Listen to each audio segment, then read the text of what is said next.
The government has you fooled into thinking you have to do what it says. I mean, let's look at it in its most basic form. What is government?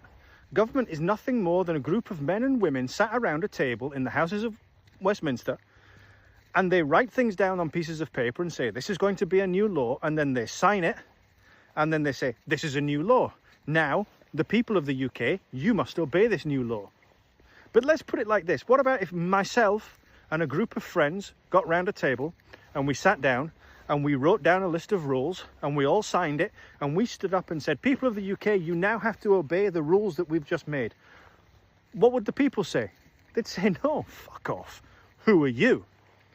And this is exactly what happens with Westminster. We've been fooled into thinking that because they reunite and they get together and they have meetings in a very elaborate palace in London, that somehow we have to obey what they say. But we don't.